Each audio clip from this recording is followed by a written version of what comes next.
أعوذ بالله من الشيطان الرجيم بسم الله الرحمن الرحيم ضربت عليهم الذلة أينما ثقفوا إلا بحبل من الله وحبل من الناس وباءوا بغضب من الله وضربت عليهم المسكنة ذلك بأنهم كانوا يكفرون بآيات الله ويقتلون الأنبياء بغير حق ذلك بما عصوا وكانوا يعتدون ضربت علیہم الذلہ، اللہ نے ذلت چپکا دی ہے ان کے ساتھ، اینما ثقفوا، یہ یہاں کہیں بھی رہیں دنیا میں،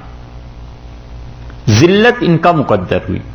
الا بحبل من اللہ، ہاں مگر یہ کہ اللہ ہی انہیں چھوٹ دے دے یہودیوں کو تو پھر یہ ذلیل نہیں ہوں گے۔ یا ایک ترجمہ یہ کیا گیا ہے اور ایک ترجمہ یہ کیا گیا ہے کہ ان یہودیوں میں سے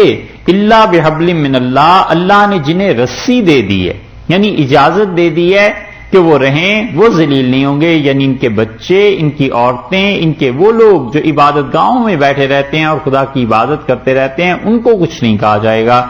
وَحَبْلٍ مِّنَ النَّاسِ، یا لوگوں میں سے کوئی گروہ انہیں پناہ دے دے یہودیوں کو تو اس صورت میں انہیں عزت مل سکتی ہے، وگرنہ ذلت ہوگی ان کے ساتھ۔ دو ہی صورتیں ہیں، یا تو اللہ انہیں ڈھیل دے دے اور یا یہ کہ کوئی اور انسانوں کا گروہ انہیں اپنے انڈر لے لے، اپنی پناہ میں لے۔ اسی لیے قدیم مفسرین کو بھی آپ دیکھیں تو وہ اس آیت پر کہتے ہیں اس کا مطلب یہ ہے کہ یہودیوں کو کوئی بھی ملک اگر پناہ دے دے گا تو وہاں یہ عزت سے چند دن زندگی کے گزار سکتے ہیں، وگرنہ خدا نے کہا ہے کہ جہاں بھی جائیں گے ذلیل ہوں گے۔ یہ آیت پہلے پارے میں گزر گئی اور وہاں زیادہ تشریح ہو گئی تھی۔ وَبَاءُوا بِغَضَبٍ مِّنَ اللَّهِ، اور یہ لوگ گھر گئے، شکار ہو گئے ہیں اللہ کے غصے کا، اللہ کے غضب کا۔ وَضُرِبَتْ عَلَيْهِمُ الْمَسْكَنَةُ، اور مسکنت چپکا دی گئی ہے ان پہ، تباہی جو ہے مسکنت کی، ذلت جو ہے وہ ان کے ساتھ چپکا دی گئی، لگا دی گئی ان کے سر پہ، ضربت پھینک دی گئی۔ ذالک بانہم، اور اس کی وجہ یہ ہے، یہی پہلے پارے میں آیت گزری تھی نا، ذالک بانہم، اس کی وجہ یہ ہے کہ کانوا یکفرون بآیات اللہ، یہ اللہ کی آیات کا کفر کرتے رہے ہیں، ایک وَيَقْتُلُونَ الْأَنْبِيَاءَ بِغَيْرِ حَقٍّ، اور انبیاء علیہ السلام کو قتل کرتے رہے ہیں بغیر کسی وجہ کے، یعنی کوئی ان سے پوچھے کہ تم نبیوں کو کیوں قتل کر رہے تھے، خود ان کے پاس کوئی دلیل نہیں کہ کیوں قتل کر رہے تھے۔ ذالک، اور یہ اس وجہ سے ہوا ہے بما عصوا، انہوں نے اللہ کی نافرمانی کی، وکانوا یعتدون، اور بار بار نافرمانی کرتے رہے، حد سے بڑھ گئے تھے ان نافرمانیوں۔ کانو کا جو لفظ ہے، کانو کا جو لفظ ہے دو مرتبہ اللہ تعالیٰ اس آیت میں لائیں، کانو یکفرون، کانو یعتدون۔ اور کانا کا لفظ جب ماضی پر آتا ہے نا،